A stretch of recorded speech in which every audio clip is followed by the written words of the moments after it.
Welcome. My name is Darius, and I want to share a true life story with you. When Dr. Marcus Oakley frowned during the exam and carefully asked who had treated her before him, Elaine simply replied that it was her husband. He was a gynecologist, too. But the doctor went silent. He set his instruments aside and told her she needed immediate lab work, because what I'm seeing inside shouldn't be there. His tone made her heart sink with dread. She didn't yet understand exactly what had so alarmed the experienced specialist. In that moment, her familiar world, where Sterling was not only a loving husband, but a trustworthy doctor, cracked for the first time. Elena sat in the chair, trying not to think about how strange the doctor's question had sounded. Marcus Oakley seemed like a serious, thoughtful man, not someone who threw words around carelessly. His office was located in a new medical center on the outskirts of the city, and she had only decided to come because the pain had become unbearable. For the past 6 months, she had been suffering from sharp spasms in her lower abdomen that came in waves, forcing her to double over. Her cycle had completely broken down. The bleeding was painful and unpredictable. Every time, Sterling would reassure her, explaining that changes like this were natural at 42 years old and that her body was just adjusting. But something inside her resisted his explanations. Her intuition told her that what was happening to her body was far from normal. When Sterling left to visit his ailing mother in Atlanta, she decided to make the secret visit to an outside physician. Dr. Oakley carefully studied her ultrasound results, shaking his head from time to time. His face remained professionally neutral, but Elaine noticed the muscles in his jaw tighten. The doctor changed the sensor angle several times, trying to get a clearer image. Finally, he put the device down and turned to her. There was something in his eyes that made her instinctively clench her fists. It wasn't just professional interest. It was closer to shock at what he'd seen. "You said your husband has been treating you for 5 years?" he asked, wiping his hands with antiseptic. "And what exactly has he been prescribing you this whole time?" Elena tried to remember. It was usually hormonal pain medication and occasionally anti-inflammatory suppositories. Sterling always insisted that he knew her body better than any outside doctor. Dr. Oakley walked over to the ultrasound monitor and pointed to an irregularly shaped dark spot in the uterine area. "See this growth?" he said, his voice strained. "It's a foreign body, and by all indications, it's been there for a very long time. It looks like an old-style intrauterine device, or IUD, that has become embedded in the tissue." Elena felt the blood drain from her face. "An IUD?" she repeated, not believing her own ears. "I've never had an IUD. I would know if someone had placed something in me." The doctor took out the medical chart she'd brought with her and flipped through the pages. "There are no records here of an intrauterine contraceptive being inserted," he confirmed. "But things like this don't appear on their own. Someone must have put it in, and it didn't happen yesterday." Elaine tried to focus to recall anything that could explain what was happening, but her memory offered nothing. She had always been afraid of IUDs, considering them invasive and dangerous. Sterling knew about her fears and had never suggested that method of contraception. "I need to run additional tests," Dr. Oakley said, standing up from his desk. "Inflammatory markers, tumor markers, the full spectrum. What I'm seeing on the ultrasound raises serious concerns. The tissues around the foreign body are altered. There are signs of chronic inflammation." He left the office, leaving her alone with terrifying thoughts. Elena tried to calm herself, searching for a rational explanation. Maybe the doctor was wrong. Maybe it was something else, not an IUD. A few minutes later, a nurse came into the room with a tray for drawing blood. The young woman worked silently, but Elaine noticed her exchange a look with the doctor when he returned.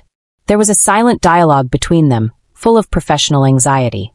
"Doctor, the inflammatory markers are really through the roof," the nurse quietly said, showing him the results of a rapid test. Elaine heard those words and felt everything inside her clench with fear. Something was seriously wrong with her body, something she never suspected. Dr. Oakley sat across from her and folded his hands on the desk. "Ella Thames," he said seriously, "I need to be absolutely honest with you. What is in your uterus poses a real threat to your health. It is not just a foreign body. It is a source of chronic inflammation that could have provoked severe tissue changes." He pulled out a referral form and began filling it out. "You need immediate hospitalization at the County General Medical Center for the surgical removal of this object. The operation cannot be delayed. Every day you wait increases the risks." Elaine stared at him, unable to believe what was happening. Just this morning, she was a regular woman with chronic pain, and now she was being told about urgent surgery and serious risks. How could this happen? How could she not know what was going on inside her own body? And one more thing, the doctor added, handing her the referral. Given the circumstances under which this foreign body may have ended up in your system without your knowledge, I strongly recommend you contact law enforcement. What happened to you may qualify as a felony. Those words sounded like a death sentence. Elaine took the referral with trembling hands, still not fully grasping the magnitude of what she was facing. A crime. Who could have committed a crime against her? Who had access to her body when she was vulnerable? A single thought, terrifying and impossible, was already beginning to form in the depths of her mind. A thought she was reluctant to entertain, but which explained everything. The thought that the person she trusted most in the world might have betrayed that trust in the most monstrous way. Leaving the medical center, Elena felt the world she had lived in for the past 15 years collapsing. A world where Sterling was a loving husband and a caring doctor, where their marriage seemed solid and dependable. Now that world was cracking, and she dreaded imagining what would be revealed when it finally crumbled.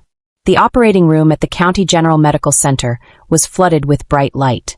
When the surgeon, Dr. Vernon Harmon, began to extract the foreign body from Elena's uterus, what he saw made him freeze for a moment with his instruments in hand. The IUD, blackened with time, was so tightly embedded in the tissue that its removal required extreme caution. The device's metallic arms were literally cutting into the uterine walls, leaving traces of necrosis and inflammation. "Good grief," he muttered, carefully examining the extracted object. "This is a Serif IUD. They were banned for use over 10 years ago because of their high cancer risk." The assisting nurse handed him a sterile container, and the surgeon placed the IUD inside. Even beneath the layer of biological buildup, the distinctive shape of the device was visible. A device once hailed as a revolutionary contraceptive method. Dr. Harmon continued the operation, thoroughly cleaning the damaged tissues and stopping the bleeding. The inflammatory process had affected a significant area, and in some places the tissues looked suspicious. He took several samples for a pathology report, understanding that the results might be extremely unfavorable. 8 years of a cancer-causing device being in her body could not have passed without consequence. When the surgery was over, the surgeon personally escorted the patient to the intensive care unit. Elaine slowly came to after the anesthesia. Her mind gradually cleared. The first thing she saw when she opened her eyes was the concerned face of Dr. Harmon leaning over her bed. "The operation was a success," he said softly, but his tone held a warning. "We removed the foreign body, but what we found raises serious concerns." He showed her a clear container with the blackened IUD inside. "The device has a serial number, N3847. We'll definitely run it through the database to find out where it came from." Elena looked at the piece of metal that had been poisoning her body for 8 years and couldn't believe the reality of what was happening. The IUD looked sinister. Its surface was covered in a dark film, and the sharp edges had clearly traumatized the surrounding tissues. How could something like this have ended up inside her without her knowledge? How could she not have felt this foreign body?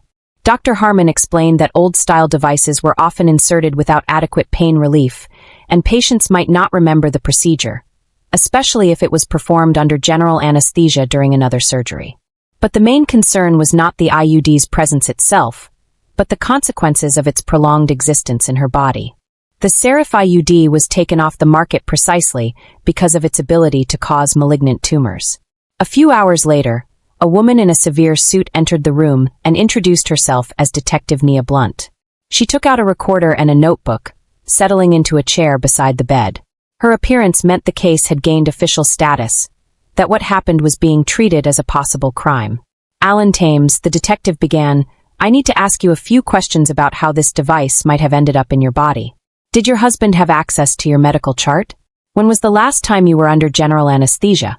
These questions struck her like hammer blows, each one bringing her closer to the terrible truth. Elaine tried to concentrate, recalling all the medical procedures of recent years. She had only been under general anesthesia once, 8 years ago when she had her appendix removed. At the time, Sterling insisted that the surgery take place at his private practice, not the city hospital. "Why would you need outside doctors? I'll supervise everything myself. I'll be there every step of the way." The detective carefully recorded every word, clarifying details from time to time. Who else was in the operating room? How long did the surgery last? What was the post-operative period like? Elaine answered mechanically, but with every question, a terrible suspicion grew in her soul. Sterling had indeed controlled everything. He had been there from start to finish. Detective Blunt explained that inserting an IUD without a patient's consent qualifies as a serious crime against the person, especially considering the device used was known to be hazardous to health. The maximum penalty for such actions could be up to 10 years in federal prison. The next day, the hospital room phone rang. It was the medical records laboratory.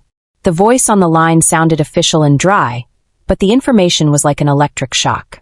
The IUD with serial number N3847 was registered as having been disposed of on March 15th, 8 years ago at the very women's health practice managed by Sterling Thames. Detective Blunt, who was present during the conversation, immediately contacted her colleagues to obtain the disposal records.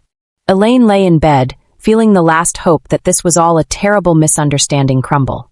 The facts stacked up into a horrifying portrait of betrayal by the man she had entrusted with her life. Dr. Harmon returned with the results of the urgent pathology report, and his face was grim. Tissue samples taken during the operation showed the presence of atypical cells characteristic of a precancerous condition. Stage 3 dysplasia required immediate additional treatment and permanent oncological monitoring. This is a direct consequence of the long-term exposure to the carcinogenic device. The surgeon explained, "If the IUD had remained in your body for another year or two, we would be dealing with advanced cancer. You were incredibly lucky that you went to Dr. Oakley when you did." His words sounded like a death sentence, not only for her health, but for her marriage.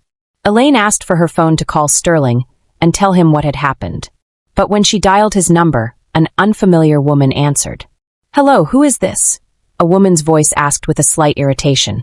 "Sterling is busy right now. He's taking care of a sick patient."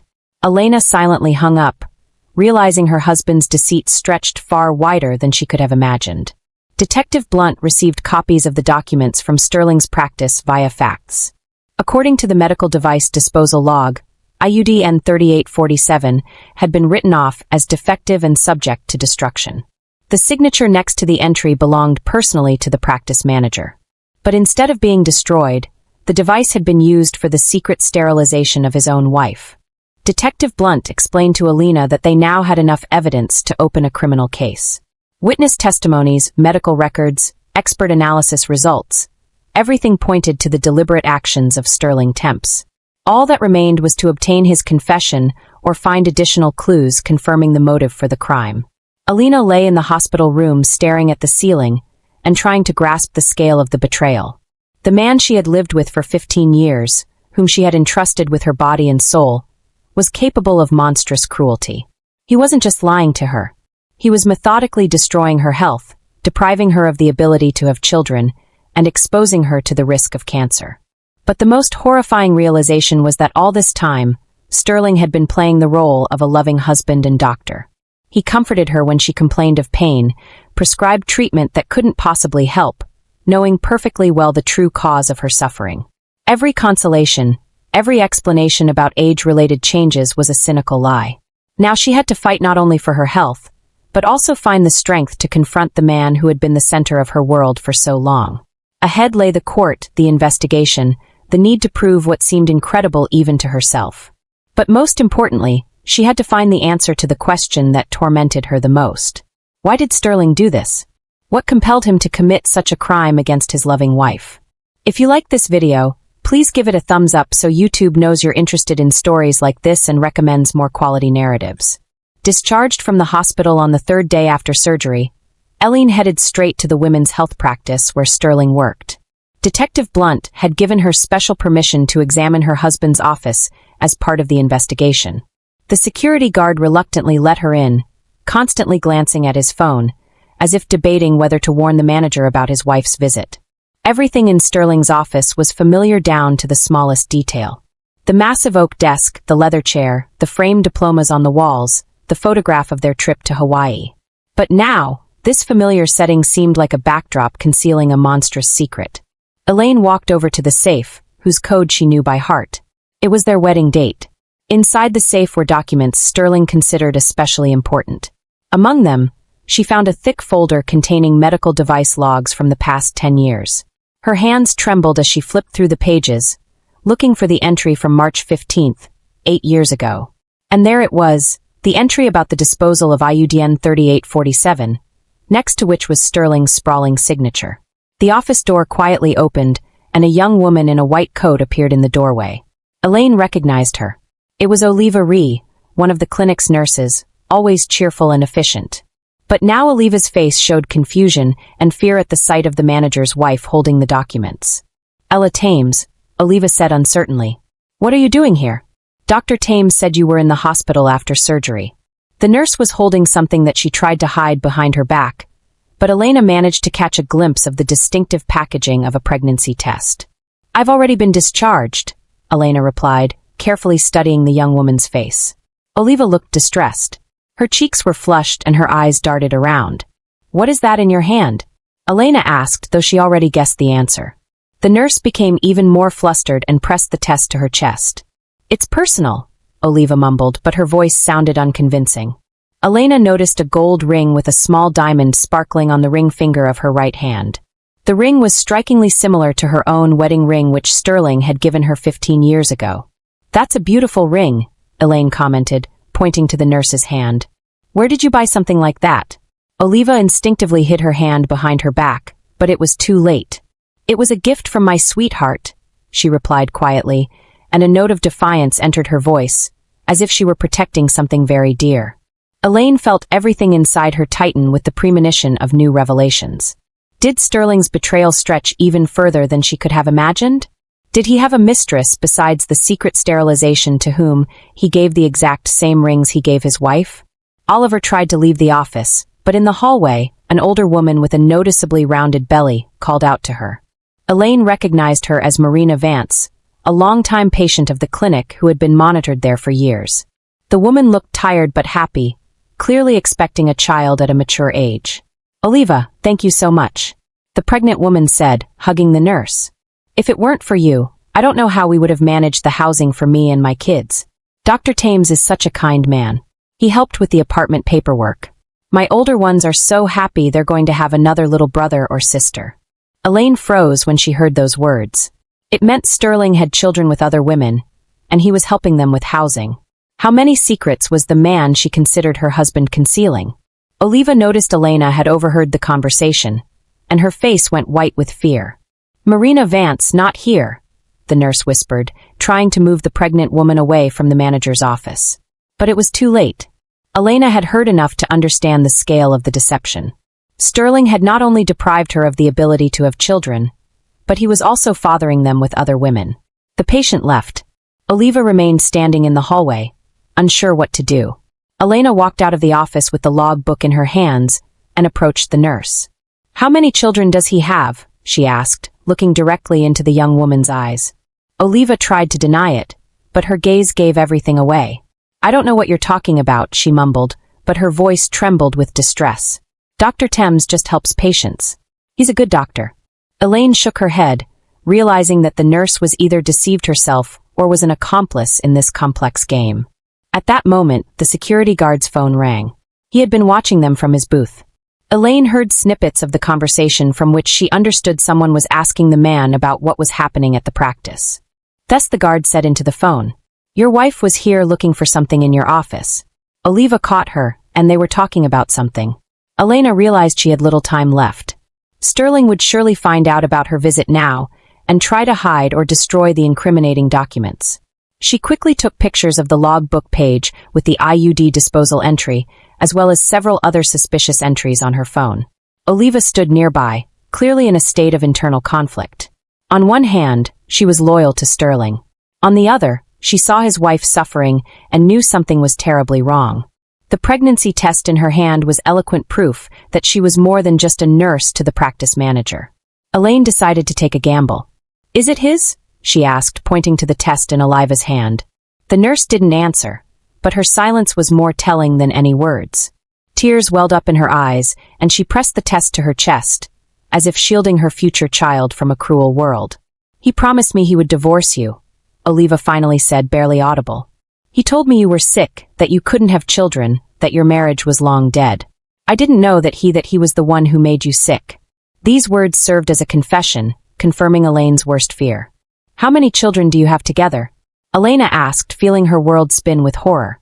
Oliva looked up at her, her eyes full of tears and remorse. 2, she whispered.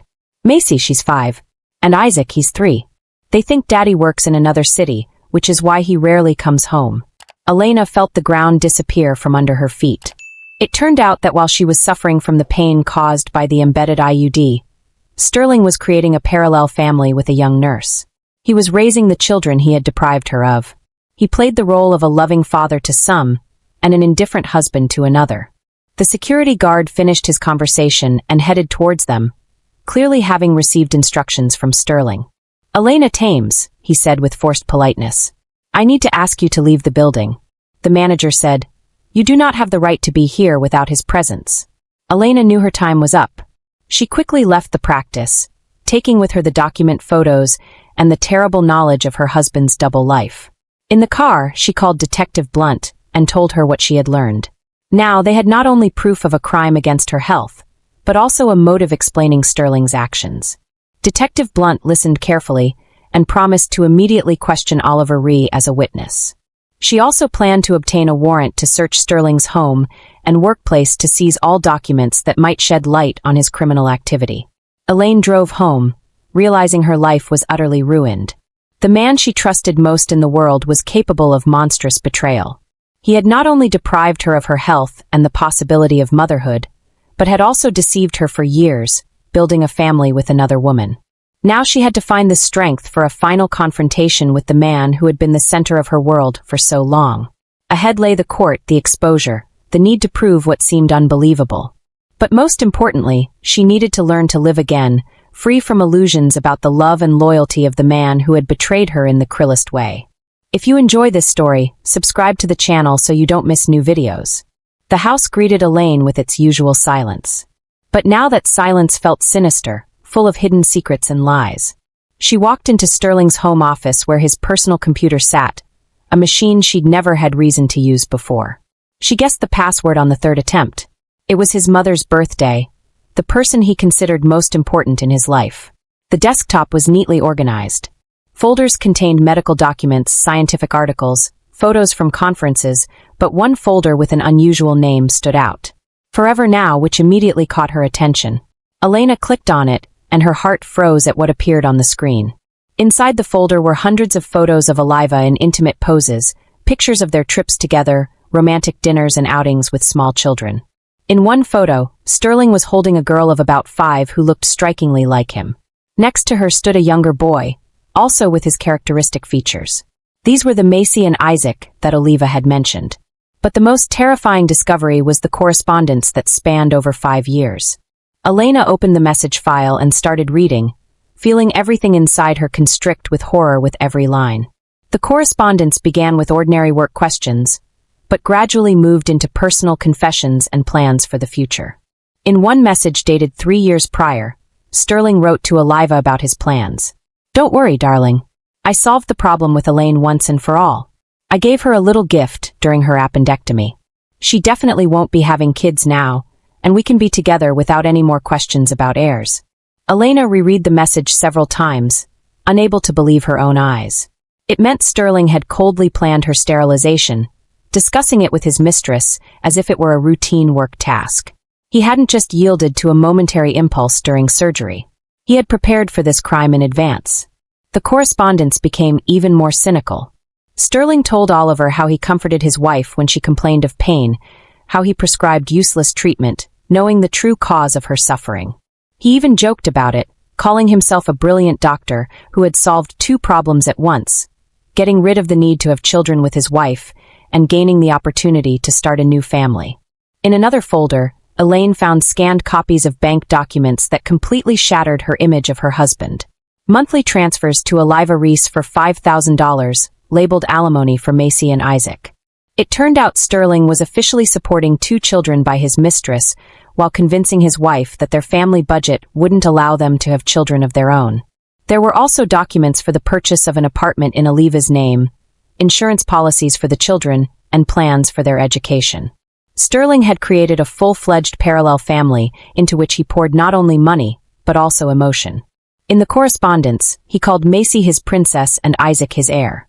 Meanwhile, he viewed his wife as a burden to be discarded in the least painful way possible. It was especially painful to read the messages from the past few months, where Sterling discussed divorce plans with Eliva. He wrote that he would wait until Elaine developed cancer from the embedded IUD. Then he could divorce her under the pretense of not being able to handle the psychological stress of his wife's illness. Public opinion would be on his side, and the assets would remain his. Elaine saved all the discovered files onto a flash drive, understanding that these were the key pieces of evidence of her husband's crime. But emotionally, she was completely shattered, realizing the extent of the betrayal. The man she had lived with for 15 years had not just deceived her, he had methodically destroyed her life, planning every step of that destruction. The phone rang. Detective Blunt's name lit up the screen. Alan Thames, the familiar voice, said, "I have news for you, and it's not great. We received the results of the additional tissue analysis taken during the surgery. You have precancerous changes of the 3rd degree. This is a direct consequence of the long-term presence of the carcinogenic IUD in your system." Elaine listened to the detective's explanation, feeling numb with horror. It meant Sterling hadn't just deprived her of the ability to have children. He had effectively sentenced her to a painful death from cancer. If she hadn't gone to Dr. Oakley, she would have had advanced cancer in a year or two with minimal chances of recovery. Detective Blunt continued to explain the legal aspects of the case. Sterling now faced charges not only of causing grievous bodily harm, but also attempted murder. The maximum sentence for the combined charges could be up to 15 years in prison. The detective also informed her that she had obtained a warrant to search the house and seize all documents related to the case. Elena told her about the discovered correspondence and bank documents that confirmed the motive for the crime. Detective Blunt listened carefully and asked her not to touch the computer until the experts arrived, so as not to compromise the integrity of the digital evidence. The search was scheduled for the next morning, but the detective warned that Sterling might try to return home and destroy the evidence. Just as Elaine finished her conversation with Detective Blunt, she heard the front door open in the hallway. Her heart stopped with fear. She hadn't expected Sterling to return so early. "Honey," his voice called out from the hallway. "I'm back early. I have a surprise for you." His tone sounded as usual, affectionate and caring. But now that affection felt like a repulsive mask. Elena quickly closed all the files on the computer, but left the screen with the correspondence open. Let him see that his secret was exposed. Let him understand that the game was over. She took the container with the extracted IUD from her purse, which Dr. Harmon had given her as physical evidence. Sterling's steps approached the office, and Elaine braced herself for the hardest conversation of her life. She was about to look into the eyes of the man who had methodically been killing her for 8 years while playing the role of a loving husband and a caring doctor. She had to find the strength to stand against his lies and manipulations. The office door opened, and Sterling appeared in the doorway with a bouquet of red roses in his hands. He looked rested and happy, clearly anticipating a reunion with his wife after a week apart. But his expression instantly changed when he saw Elaine at his computer with the correspondence open on the screen. "Ella," he said uncertainly, "what are you doing here? Why are you going through my computer?" His voice trembled, and his eyes darted between the screen and his wife's face, trying to assess the scale of the disaster. The roses dropped from his hands and scattered across the floor, symbolically ending their family idyll. Elaine silently turned the monitor toward him, so he could read his own words about giving her a little gift during the surgery. Sterling went pale, realizing his most terrible secrets were exposed. Fear flashed in his eyes, then anger, then fear again. He knew his career, reputation, and freedom were hanging by a thread. "It's not what you think," he began, trying to find an explanation for the inexplicable. "I can explain everything. It was a medical necessity. You don't understand all the circumstances." But his voice sounded unconvincing, even to himself. His words were confused, and his hands trembled with nervous strain. Elaine stood up from the desk and walked toward him, holding the container with the blackened IUD. "Here's your little gift," she said quietly, but her voice was still. "For 8 years, you poisoned me from the inside with this garbage, deprived me of the ability to have children, drove me to a precancerous condition, and all this time you played the role of a loving husband." Sterling tried to snatch the container from her hands, but Elena backed away. His mask finally slipped, and she saw the true face of the man she had lived with for half her life. It was the face of a predator cornered, ready to do anything to save his own skin, a man for whom she had never been anything more than an obstacle to happiness with another woman. Sterling stood in the office doorway.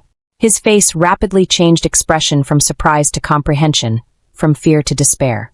The roses lay on the floor, their red petals scattered across the carpet, creating a sinister picture of a ruined idol. He saw his correspondence with Oliva on the computer screen, understood that his most terrible secrets were exposed, but still tried to find a way to wriggle out of the situation. "Ella, what are you doing here?" he repeated, taking a step into the room. "Why are you digging through my personal files? This is a violation of privacy. You have no right." His voice trembled with nervous strain, and his hands clenched into fists. He was still trying to play the role of the offended husband, whose privacy had been violated. Elaine slowly turned to him, holding the container with the blackened IUD in her hands. Her face was pale, but her eyes burned with the cold fire of righteous anger. "Is this your surprise?" she asked quietly, holding up the container. "For 8 years, you poisoned me from the inside with this garbage, deprived me of the ability to have children, drove me to a precancerous condition." Sterling lunged at her, trying to snatch the evidence from her hands. "Give that to me," he yelled, losing the last shreds of his self-control. "You don't understand what you're doing. This could ruin my career, my reputation." Elena dodged him, pressing the container to her chest. For the first time in all their years of marriage, she saw her husband's true face without masks or pretense.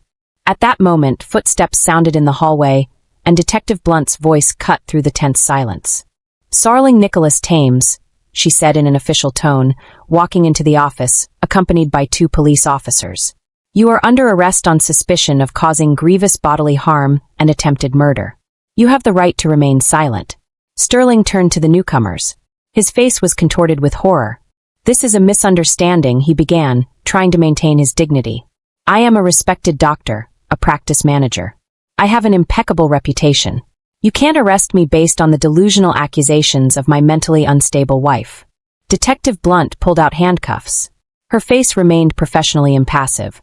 "We have all the necessary evidence, including medical examination results, IUD disposal documents, and witness testimony.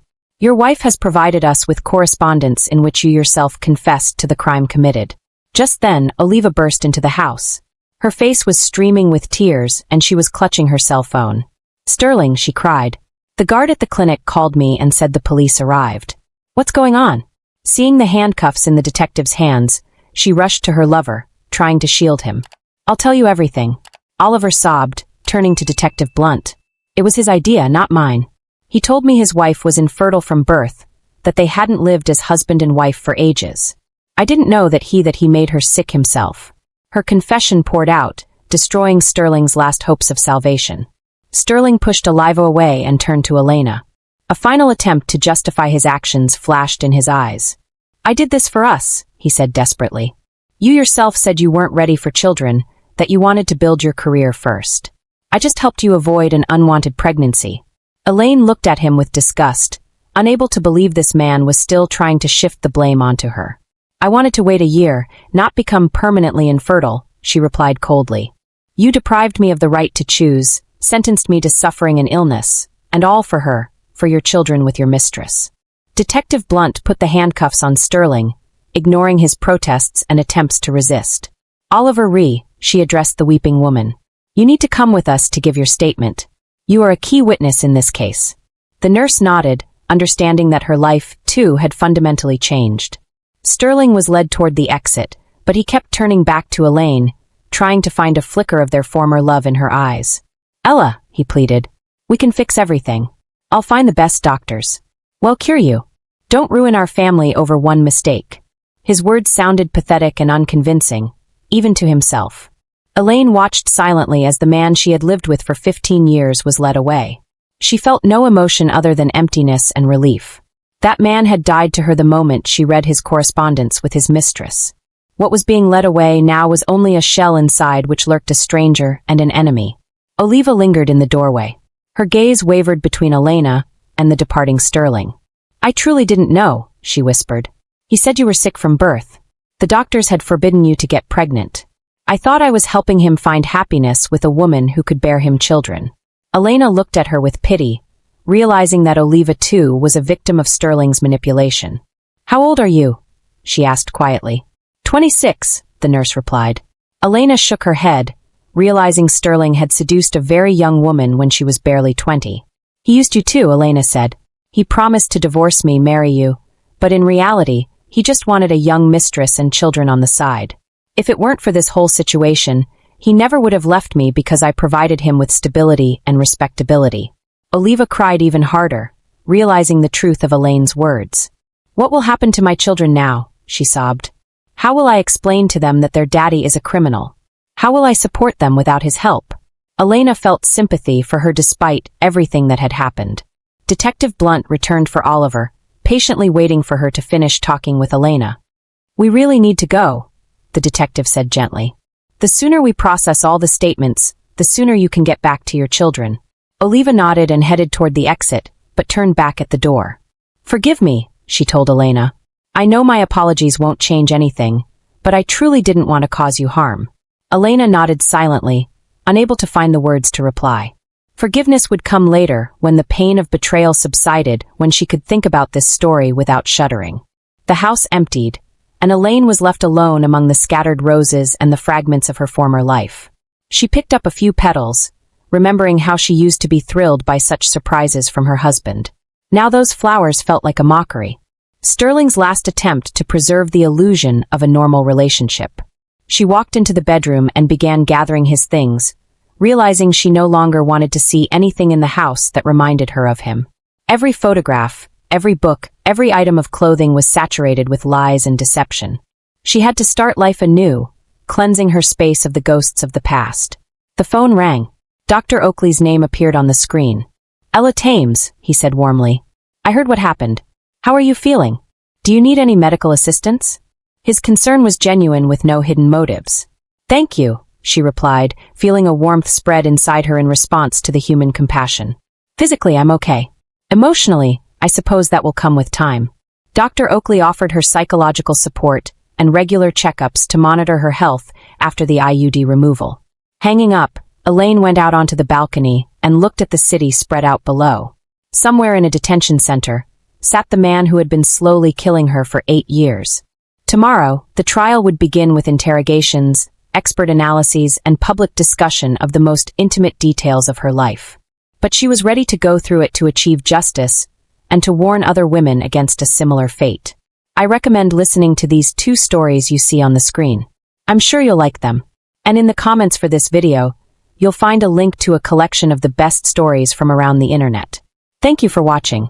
The county courthouse was filled with reporters, Sterling's colleagues from the medical community, and merely curious people drawn by the high-profile case of a doctor who had mutilated his own wife. Elena sat in the front row, trying not to pay attention to the whispers and curious stares. In the months since the investigation, she had learned to tune out public attention, focusing on the main goal, achieving justice. Sterling in the defendant's dock looked drawn and aged. His once polished appearance had been replaced by a sickly pallor and nervous tics. His lawyer whispered something in his ear. But Sterling stared into the void, as if he still couldn't believe what was happening. His reputation was ruined. His career was over. And ahead loomed the prospect of many years behind bars. Judge Ava Jenkins, a middle-aged woman with a stern face, opened the session and gave the floor to the state prosecutor. The prosecutor methodically laid out the circumstances of the case. Each fact sounded like a hammer blow to the defendant's reputation: the secret insertion of a carcinogenic IUD, years of deception, the parallel family, the cynical correspondence with his mistress. The first witness called was Oliva Ree, who entered the hall pale and trembling. Her pregnancy was clearly visible. Her rounded belly added drama to her testimony.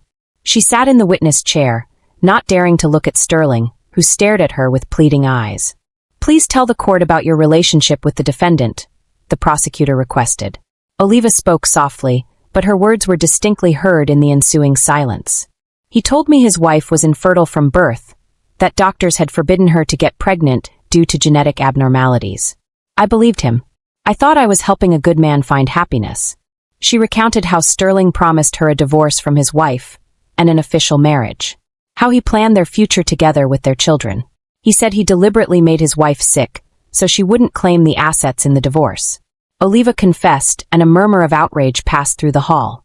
He said it would be better for everyone that she wouldn't suffer through a divorce. Sterling's lawyer attempted to discredit Oliva's testimony, hinting at her vested interest in the outcome of the case. But the young woman steadfastly answered all the questions, providing specific dates and quoting messages from the correspondence. Her sincerity was evident even to the most skeptical jurors. The next witness was Dr. Oakley, who spoke of his suspicions from Alina's very first examination. The experienced physician couldn't help but notice that the patient's symptoms did not match the diagnosis her husband had given her. The inflammatory process was too localized and the pain too specific for ordinary age-related changes. Surgeon Dr. Harmon demonstrated the extracted IUD to the court, explaining why devices like the Serif had been banned from use. The carcinogenic properties of the alloy had been proven by numerous studies. This was why all such products were subject to mandatory disposal. Inserting such an IUD was tantamount to slowly poisoning the patient. A forensic expert read out the results of the analysis of Sterling's computer, confirming the authenticity of the correspondence with Oliva. The digital trail left no doubt that the messages were not fabricated. Especially compelling were Sterling's own confessions about how he solved the problem with his wife during the appendectomy. The medical expert announced the conclusion on the victim's health.